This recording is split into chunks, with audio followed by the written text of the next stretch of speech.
கிறிஸ்தம் இன்றைய நற்செய்தி. யாரையும் ஏமாற்றக்கூடாது.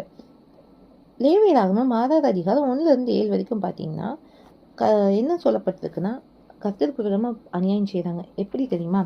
அதாவது கொடுக்கல் வாங்கலிலாவது, அதாவது கொடுக்கறதுலையும் வாங்குறதுலையும் ஏமாற்றுறது. அதுக்கப்புறம் ஏதாவது ஒரு பொருளை நீங்கள் வச்சிருங்கன்னு சொன்னால் அதில் ஏமாற்றம் பண்ணுறது.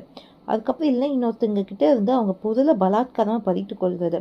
இல்லைன்னா அயலானுக்கு இடுக்கன் செய்யுது, அவங்கள விழுகிற மாதிரி, அதாவது அவங்களுக்கு கஷ்டம் ஏற்படுத்துகிற மாதிரி. இல்லைன்னா இன்னொருத்தவங்களோட காணாமல் போயிடுச்சு, ஆனால் அதை நம்ம கண்டு எடுத்து வச்சிட்டோம், சரியா? ஆனால் அதை இல்லை நான் பார்க்கவே இல்லை அப்படின்னு பொய் சொல்கிறது. இப்படிப்பட்ட காரியங்கள்லாம் பாவம்னு வேணும்னு சொல்லுது.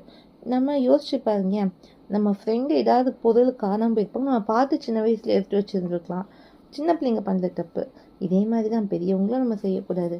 இன்னைக்கு யோசிச்சு பாருங்க, இந்த மாதிரி பலாத்காரம் அப்படிங்கிறதோ இல்லை கொடுக்கல் வாங்கலை ஏமாற்றுறதோ, மற்றவங்கள பொருளை அவங்க தொலைச்சிட்டாங்கன்ட்டு அவங்க போயிருப்பாங்க, ஆனால் அதை நம்ம எடுத்து வச்சிருக்கோது. இப்படி எந்த காரியம் இருந்தாலும் சரி, இன்னைக்கு நீங்கள் என்ன பண்ணுங்க, இந்த பாவங்களை அறிக்கையிடுங்க. ஏன்னா நம்ம செய்யலைன்னு சொல்ல முடியாது, செஞ்சுருப்போம்னு சொல்ல முடியாது. ஆனால் இதெல்லாம் தப்பான்னு கூட நம்ம நினைக்கலாம்.